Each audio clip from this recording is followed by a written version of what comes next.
Good afternoon. Happy to be here. Are you awake? Are you falling asleep from your cakes? Hopefully everyone's feeling good off of your 2 days. I'm really excited to be here. I'm Shiyan. I'm the general partner for Hustle Fund here in Singapore. We're a pre-seed focused fund investing out of our third fund. I'm kind of excited to see what's going to happen. I have no idea. So I'll let Kamila introduce herself. Hi guys, my name is Kamila Sharipova. I work for Sturgeon Capital, which is a VC firm that's based out of London. We invest in the emerging and frontier economies, and this topic is super important for us. So I'm happy to be here and to discuss it as both a woman in finance and just someone who cares about this subject. And just to clarify, the two of you are taking the position against the motion. So you're taking the position that women are an impact investment. That's and correct. now turning it over to the other half of the debate. So this is going to be a bit of a war of the sexes too. Wow. So Mohan?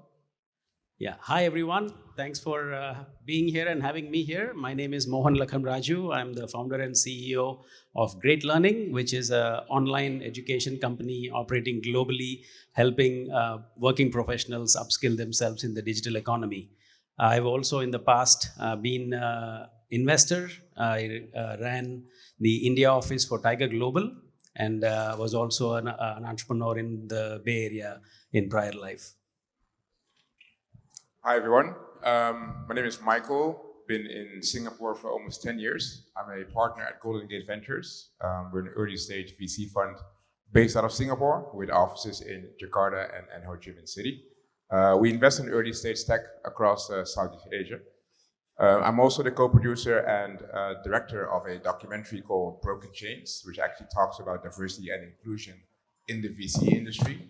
So I have very strong views about this. Fair enough, I haven't been debating since I was 6, so let's see what happens. All right, so just a quick explanation of how the format of this debate is going to work. So each of our debaters is going to give a 5-minute statement on why they're either for or against the motion. And then we're going to have a bit of a free-for-all, and it's going to get exciting and heated.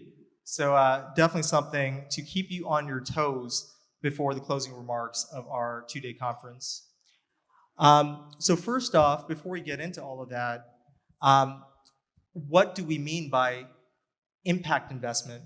So I'm going to read out a definition, and then I'd like to ask the audience, and maybe we'll have 2 people in the audience give their views on what you think an impact investment is and what lens we should be looking at this through. And also, what do you think we mean by women for this purpose? So very pivotal questions to frame this debate. So first off, one definition of impact investment from the Global Impact Investing Network. So impact investments are investments made with the intention to generate positive, measurable social and environmental impact alongside a financial return. Impact investments can be made in both emerging and developed markets and target a range of returns from below market to market rate, depending on investors' strategic goals. Now, I'd love to ask for 2 volunteers from the audience to give their views on what an impact investment is, and also to explain what you think a woman should be viewed as from the lens of this debate. So is it women as consumers, women as startup founders? What exactly do you think we mean by women in this context? So any volunteers? And we've got a mic that'll be coming through the audience. There's got to be someone with a view on this. Yes, I see some hands. There's a hand in the back and a hand in the front. Hi. Taking women to engage them in the wider conversations, the opportunities so that you can include them not just as consumers, but to create real impact in their lives because they are part of the whole ecosystem and they're not properly engaged. That's probably the first answer. What was the second question? So the second question, I think you've answered kind of both questions. So the questions were, what do you view as an impact investment? And what lens should we view women through for purposes of this debate? Yeah, not just consumers, but engaging them more because they bring so much innovation in it. Terrific. And I love what you said also about looking at this from the perspective of an ecosystem. So we're going to get into that as well. Hi, thank you for the opportunity. I think impact is investment has something to do with fixing a problem that is currently happening in the ecosystem, like for example, startup ecosystem. So in that case, let's just say that one of the most pressing problems in startup ecosystem is the funding gap between female and male founders. So I think in this case, we are talking about how we can help best support female-led startups. Thank you. I love it. And that's a great point to segue into a few stats on the funding gap. So globally, research shows that only about 2 to 3% of venture funding goes to female-led startups. Now, when you look at mixed gender-led startups, that percentage goes up to about 11%. So that means approximately 85% of venture funding is going to male-only led startups. That is a striking gap in funding. Another point about the ecosystem, female VCs are more than 2 times more likely to invest in women-led companies than male VCs. So it probably also goes to show that we don't have enough female VCs. And finally, women-led companies have 2.5 to 3 times more women in management positions than male-led companies. So with that, I'm going to hand this over to the first of our panelists, first of our debaters, rather, Mohan. Yeah, thank you. So I'll start off. My perspective comes largely from my experience as an entrepreneur across the US and in India over the last 20 years or so. So I'm talking based on my personal experience and what I've seen over the course of my professional journey. So I believe that women are not an impact investment. In fact, women are a smart investment. And let me elaborate on what I mean by that. Okay, so in Great Learning, the business that I've built and now I run for the last 10 years or so, 52% of my team is women. There are functions where women form the majority of the team, and the reason they do that is because they're just very good at it. Okay, so there are, now most of what I'm going to say is in the context of mature labor markets where women and men are both available, and that's where I believe that women are a smart investment, just like men. Capable men are a smart investment, and I make no distinction between the two. Okay, so there are certain functions which require certain kinds of qualities, whether it is communication, whether it is empathy, whether it is creativity. In areas like that, they're just we find that women are better, and when we find them in the market, we hire them. In my own team, in my senior leadership, I have 2 very strong leaders. My chief marketing officer, my chief HR are very capable women, and they are in that job because they are the best that we could find for that job, right? So that's why I believe that women are a smart investment. When you can find them, they're doing something very well, just like men are a smart investment. That's the first point. Second point is, if I label women as an impact investment, I believe that it's actually an affront. It's actually an insult to the capable women that are there in my organization and who are there because of their merits, because of what they are capable of, because of what they've accomplished in their life, right? So I think it actually undermines them. It undermines their value. It undermines what they bring to the table if we put a label like that on women in general. Right now, in a situation where, let's say, there's no capable women workforce available, that's a different context. But when they are available, if you actually label like that, I believe it's actually undermining women. So that's the second point, and I wouldn't want to do that for any of the women working in our organization. The third, my goal as an entrepreneur is to maximize value for all stakeholders, which include my customers, which includes my team, and my investors. And that is the sole purpose that I'm driving, that I'm accountable for as an entrepreneur. And so if I bring in another dimension, an impact investment for me is that you're optimizing not just economic value, but also a social or an environmental consideration, right? So now, to the extent that my business has responsibilities for the environment, yes, I will follow those obligations. But if I use impact women as an impact investment as a reason why I'm not maximizing economic value, I'm not doing justice to my stakeholders, right? Similarly, wearing my investor hat, my LPs have given me funds for me to maximize the returns for them, okay? If they want to do impact investing, they will go invest in an impact fund, right? So if I am not clear about what I'm optimizing for, I'm actually doing a disservice to everybody in the ecosystem. So both as an entrepreneur as well as an investor, I should be doing what is expected of me without compromise. So for all of those three reasons, I believe that women are not an impact investment. Women are in fact a smart investment. Thank you. Wow, that's amazing. That is a very powerful first punch in favor of the motion. Now, turning it over to Kamila for a counterblow against the motion, so taking the position that women are an impact investment. Yes. So I also think that investing into women is a smart decision, but I think we have a very narrow understanding what an impact investment actually means. The way we define it at Sturgeon is we invest in the emerging and frontier economies. These businesses are transforming how societies operate.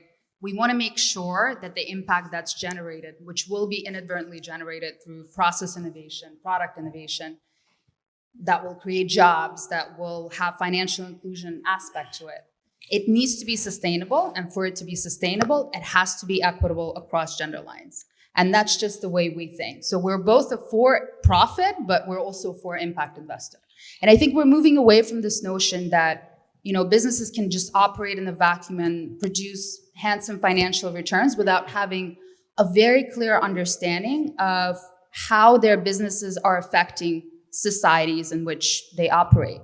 I think there's a huge generational shift. We see it in this room. There's a lot of young people in this room, young entrepreneurs, and they're all interested in tackling issues related to climate change, energy transition, sustainability, racial, and gender diversity. So again, for a business to have sustainable long-term returns that will outperform their competitors, which is exactly what commercial private investors are focused on, they have to have a very strong social contract with the societies, again, and their users. So why invest in women? Women in the US alone are responsible for 85% of consumer spending decisions. So if you have a business that has a product, you better involve women. And the best way to do it is to actually hire them, right?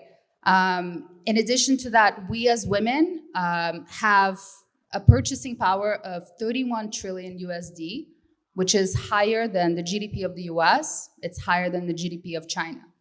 So again, for your business to grow sustainably, so it's a smart business decision, obviously. You have a fiduciary responsibility before your LPs or your investors. So for you to grow, you have to be mindful and cognizant of how women are involved in that. We did a research study on the underrepresentation of women in venture in the frontier and emerging economies. There's a lot of challenges that women still face. There's a status quo that's related to role concentration, sector concentration, lack of exposure to certain sectors because of traditional obstacles for women to enter into certain fields. And we can't just leave it at that because, as you've mentioned in the beginning, only 2 to 3% of businesses across the world, across different economies, the capital that goes into women businesses is only 2 to 3%. That hasn't really moved in decades. And another point that you mentioned is that women, VC partners, investors are twice as likely to invest into women-led or businesses that have female representation at the C-suite level. Those women then hire 2 to 3 times more women into their startups. That changes the whole ecosystem. So going back to the question of whether women are an impact investment, I think if we're positively biased towards investing into diverse teams or teams that understand the importance of diversity as a way to have better risk management mechanisms, better governance, access to a wider user base, then frankly investing into women, talented women, is a smart business decision. And if we want to call it impact, we can call it an impact investment, but that's how we are approaching it. Wow, so Kamila, you've basically co-opted Mohan's argument. So you're saying women are investing in women-led companies is making an impact and it's a smart business decision. Well, I think I've redefined how we think of impact, and that businesses that create positive social impact don't need to make concessions to profitability in order to retain and maximize that impact. And in addition to that, I think moving forward, every business will have to think of impact as part of their structure and as part of their strategy. Wow, this is getting exciting. So the chairs are about to start to fly. I want to hear from Michael next about the counterpoint here. I mean, we're clearly going to win this debate very easily. I think that's fairly obvious. But in all seriousness, I want to move away a little bit from the definitions. And I want to talk about stigma. Because the one thing that we haven't discussed is, if you ask 100 institutional investors about impact investing, what are they going to say? We checked the box. So that's what happens. We checked a box. And what happens if you run a women-led fund or you are a female founders? They would say, we checked the box and we're done. And it's unfair to women. That is unfair to very smart, capable founders who happen to be women. But the moment we check a box and we said, you know what, I've spent $1 million into this female founder, or I spent $5 million into this female-led fund, and you think that's enough, whilst you give someone else who runs a similar company, who runs a similar business, twice the money, 4 times the money. This is not me making this up. This actually happens. I had an interesting interview in the United States when we were making a documentary. And I interviewed a black female. She runs a fund. And she said it is impossible for her to get into the room. Like, even to get a foot in the door. Because you know what happens? Once she gets in the door, the assumption is she can only invest in female founders because of the impact stigma.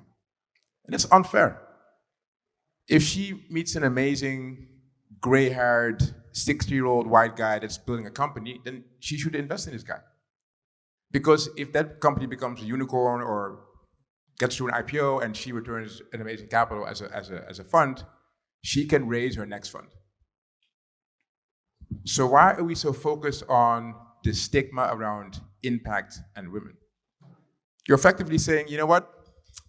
There's 10 funds, so there's 10 founders, and there's one female fund and one female founder, and they have to start like 100 yards behind us, but it's the same race. No, it's not the same race. But we'll continue to do so if we keep on saying investing in women is impact. So it has to stop. It has to stop. We want to make sure that if it's a female-led fund, they have the same playing field as a male-led fund. You want to make sure that if it's a female-led founder, we're not going to say, oh, it's our impact founder, and we're going to present her every single time we have our investors over, like, look at us, we've done amazing work, we have our impact founder here. That's unfair, because you're undermining the capability of this lady. So, calling to my colleague on the left, calling it impact is doing the biggest disservice as you can do to smart, capable female founders and investors that are equally as good or even better than we are. So it has to stop. That is the best argument I can make. Wow, that was powerful. That was powerful. So it feels like a pretty devastating counterblow from the for side of the motion. So Shiyan, on to you. How can you respond to Michael? I think it's interesting that the two men have tried to play the role of defender of women.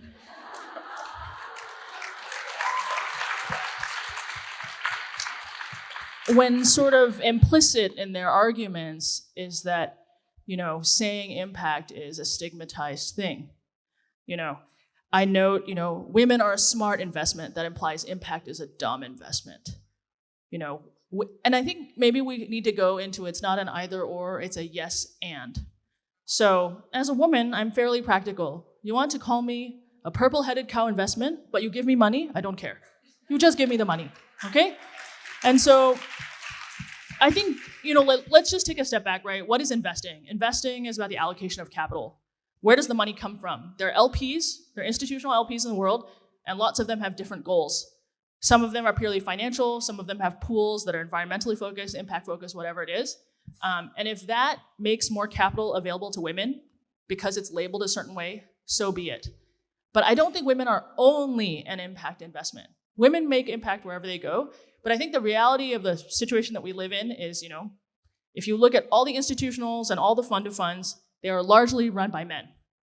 Okay, so that is like the first level of money. And then the next level of money, we go to the VC partners, right? So how many check writing female partners are there globally? It's a minuscule percentage. And then that trickles down to the amount of women that are invested in. And so, I try to think about what's the world we want to see, and then how do we work our way back to delivering that world? And so, not to blow up this conversation, but it's like, No, I want you to blow up this conversation. I don't really care, right? So I think some of the stats are like, okay, women founders actually deliver a higher rate of return than men. Is it because women are better founders? I mean, we'd like to think so, but probably if women were getting the right amount of capital, we should actually have the same rates of return. But the fact that they get so little capital means that the women who do raise are the top sort of decile of women founders. They have to be more frugal because it's been harder for them to raise, so they run leaner operations. And so, I think we have to ask ourselves the questions like, why is that, right? And so we need to think about how do we blow up the whole structure and not put ourselves into a one box of impact or not. There is a lot of pink washing, right? Like you said, Michael, people will say, hey, I have one female portfolio founder. Good job. And obviously that's not enough, and we can't accept that. But I think anything that helps us get more money and more visibility is great, but I also think that we can't position ourselves as only impact. So I would say it's a yes and. So women are financially great investments. Women are smart investments. Women are impact investments. Whatever you want to call it, we need to find more ways to invest in more women regardless. And I think we also sometimes say impact is a bad thing. When is it a bad thing to think about the environment? Why is it a bad thing to think about our societies and the impact that we have on other people? Companies are not just money-making magic machines, right?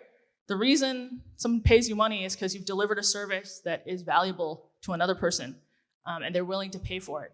And that has cascading effects. We employ people through the creation of enterprises.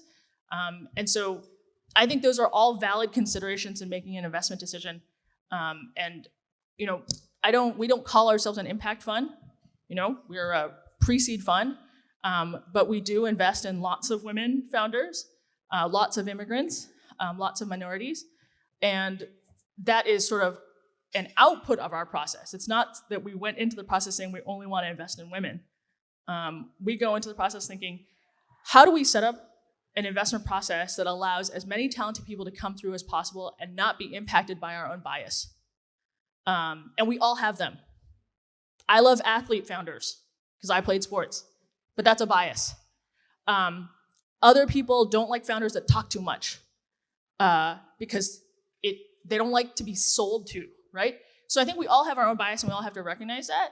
But I think women face so many levels of bias that, whatever it takes, man. You want to call us an impact investment? Let's do it, okay? Just write me that check. Wow. It's definitely getting heated. It's hot in this room. So the chairs haven't really started to fly yet, but I'm hoping that they will start to fly. And I want to dig into something that Michael said. That's okay. And then you will all have your chance to fight it out. So you mentioned, if we start looking at women as an impact investment, maybe the VC will give one small ticket to a woman-led founder, woman-led business, and they'll call it quits, right? Now, on this side, the against side of the debate, I think the point's been made by both Shiyan and Kamila. Well, it doesn't have to be just a tick the box exercise. It can be that plus, right? So they can get more than just that. But I want to dig into this idea that if you look at investing in women as an impact investment, it could be viewed as a tick the box exercise, and VCs and other investors will call it quits after they make one token investment or a few token investments and won't give women everything that they should be getting. So would love to hear from both of you, Michael and Mohan, and Shiyan and Kamila. What are the views? Fight it out. I'll make a very quick statement. Our counterparts, you almost convinced me, but there's one big issue. There's one big issue. If you are agreeable to me giving someone a check because of the checkbox, it's unsustainable. And I'll tell you why. I know what it means to be the only one in the room. It has happened to me 1,000 times. I've been investing for 25 years. Over the past 25 years, has diversity in my industry, in our industry, has it gotten better or worse? Definitely has gotten better. And oftentimes, I was that token guy. So if someone tells me, I don't care how I get the money, as long as I get it, I get where it comes from. It is just unsustainable. And there's another point. You know what happens when times are bad? And there's an economical downturn, there's COVID. The first thing that goes out the window? Checkboxes. Diversity. Investing in women. So I do care about a sustainable and long-term approach, as opposed to I don't care where the money comes from. In fact, Michael, I think you'll agree that both Shiyan and Kamila have actually, supported our points. Thank you very much. So when you say that, impact is not the opposite of smart, yeah, I agree. The difference is that impact is not bad, but impact implies that you're optimizing for multiple things. Okay, and so like you yourself said that half the market is women, so it just makes sense to actually have somebody on the team that understands that market, that has unique insights into that market, and is able to actually serve that market, better than what, let's say, men would do, right? So that's from a customer perspective. The other aspect is that if I want to have impact, I will make that happen. I'm an LP, I'm a philanthropist, I invest my money in girls' education in India, right? And so that's how I want impact. And when I invest in a fund as an LP, I want them to be focused on maximizing the returns of that fund by making all the decisions that are suitable for that. And if that means that they focus on, there may be a business that's a femtech business that will be predominantly women. That makes sense. There may be another business that is not, right? So they should make decisions that are optimal to whatever results in the objective they are serving for, right? If it is an environment fund that I'm investing in, that's what I would want them to optimize for. So as an investor, I will make those choices, and I don't want people further down the line to actually dilute what they're solving for. Right? I love it. Yeah. So I want to just clarify one thing. This is a debate, not a panel discussion. So you guys can jump in and fight with them. I want to see fighting, both sides.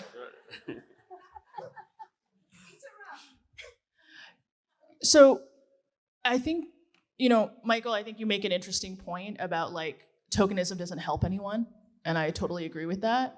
But it's not clear that this like magical meritocracy world that we talk about exists. So, Mohan, you said, hey, of course, half the consumers are women. We should have more women on management teams. We should have more women as GPs. But how does that happen? Like, what's the process by which we actually change the ratio on those things? If it were so logical, it would already have happened. So I'll tell you how that happens, right? So you made a point about biases, right? That I agree with, right? There are a lot of biases that are there, and that's the point that needs to be addressed. right? So the more objective people make decisions, the more this change happens, right? So the problem that is coming is actually the biases, and that's what needs to be addressed. It needs to be addressed through example. It needs to be addressed through education. It needs to be addressed through mentorship, counseling, all of those kinds of things. And the more people that actually see the benefits of having a diverse workspace, speak about it, talk about it, that the more people will learn, right? That's how I believe it happens, not by saying that you should do this, check the box, you should do this because this is impact. I don't think impact means check the box, though. I don't think to consider other things is saying I'm checking the box on it. Like when you make an investment, do you just take whatever the Excel model says as truth? You don't, right? You consider other things. You interview the management team, you call references, you call customers, right? All those things come together to form your impression of an investment. And I think impact is just one more thing. It isn't sort of saying like, if you have this, you have some ovaries, definitely, here's a check, right? We don't do that. So I'm just saying like, how long do people have to wait, right? Like, I think it's a nice thing to say, like, if we were all just like logical and we all set an example, things should happen normally by themselves. But I think it's actually quite hard, right? So as a management team, as a founder, you can only manage what you measure, right? And no one's really measured on these things. So if we don't hold LPs accountable, you don't hold GPs accountable, no one changes their behavior on it. And if it takes sort of the manner of impact to do it, I don't know, I'm not opposed to that. I agree with this point completely. And I think that if we just, if we wanted to just remain with the status quo, we wouldn't be discussing any of this. And I think to your point, impact it shouldn't have a negative connotation associated with it. But if somebody invests based on impact, that's their decision, They could be still making a lot of money by investing into a business that's impactful. And so based on the research that we've done, one of the countries that we reviewed was Bangladesh. Bangladesh had a quota system implemented. Nobody likes quotas, but in their government, they had a quota for women. And actually, in the last 20 years, it's not a surprise that they have the prime minister, who's a woman, the speaker of the house, who's a woman. If that wasn't put into place, that would have probably never happened. So sometimes you do have to have certain parameters by which people will be performing. And unfortunately, although women represent half of the world's population, we're still very much behind. And so we have to have those measures in place. But isn't having quotas, to me, is something entirely different than impact investing. Stock exchanges are now saying we need to have more females on public company boards. I fully agree. It has nothing to do with impact investing. This is a smart decision. It literally is.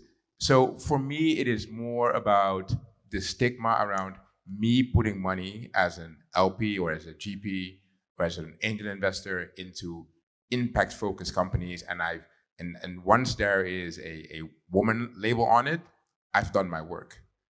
I'm just saying that doesn't make any sense.